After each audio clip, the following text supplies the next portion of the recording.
There's a common misconception that the hiring companies are experts at interviewing and that they're going to be perfect, and that's not necessarily true. The interviewing process is very difficult. It's stressful for candidates and employers alike. It's not a skill that's easily developed. Many times the employers themselves make mistakes when interviewing a candidate. A common employer mistake during the interview process is assuming that there's going to be no stress. That's a huge thing. There's just as much stress on the interviewer as there is on the interviewee. And so take a step back, take a deep breath, ask the questions, and just go through the process. And it's okay to make a mistake here or there. It's probably going to happen. And then on the other hand, employers may very well turn around and judge the candidate on his or her interviewing skills. The reason why that's a mistake is you want the very best qualified candidate. At the end of the day, you want someone who's been doing the job, can do the job, has been doing the job, and will continue to be doing the job. Now on the flip side of that, you could have the guy who could just sell you BS after BS, and if you're the type of person who can't smell it out, you're going to hire that person, and come to find out 2 weeks down, they're not the right person for the job. Another mistake employers make is hiring based on how they feel about the candidate. Like, this guy would get along well with me, we could go out on sport outings, this guy would be my best friend, versus this guy knows the process, this guy knows the equipment, and he's the best fit for the position. However, in many cases, there's a lot of people that might be able to do the job. What they do is they sometimes overlook who is the best cultural fit.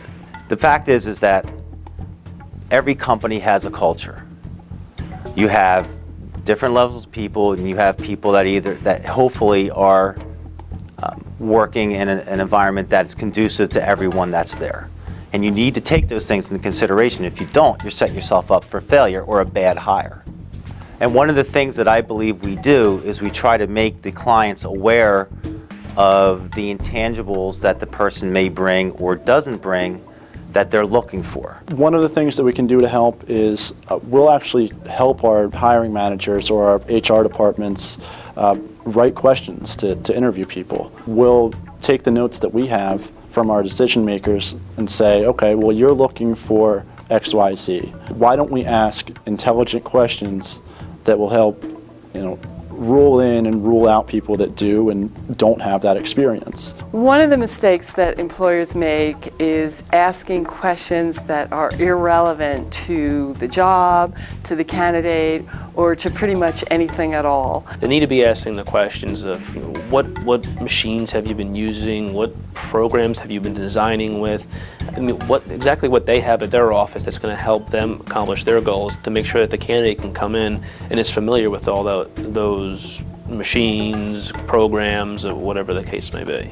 Get to know objectively the candidate's qualifications versus just a subjective feeling about whether or not that person is a fit. What happens in this industry with most of the candidates that we present is they're very low supply, very high demand candidates. So a common mistake that employers will make during the interview process is the fact that because there's high unemployment, that the candidate they're interviewing is desperate for a job.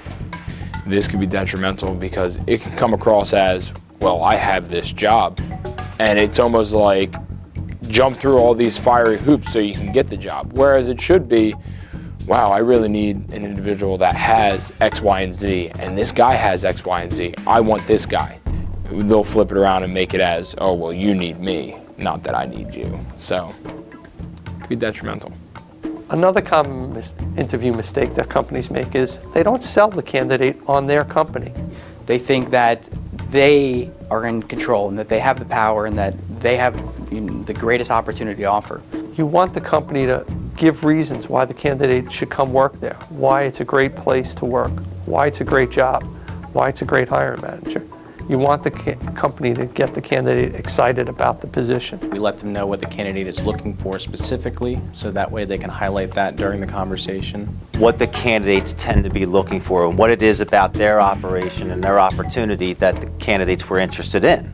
So they know the hot spots for the candidate, okay? And they also have an idea of what the candidate might be looking for overall, like where they're coming from, like why they're walking in the door to interview.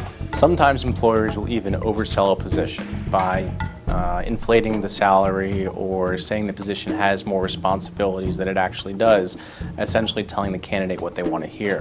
Then the candidate accepts the position, starts, and discovers the position is not initially as advertised, and that never ends well. Diedre Moire makes the interview process a lot easier because we make sure that you're prepared. We help you create the right questions to ask the candidates. We make sure that the information you have about the candidates is accurate, and we help do the research for you so you can better spend your time doing your job.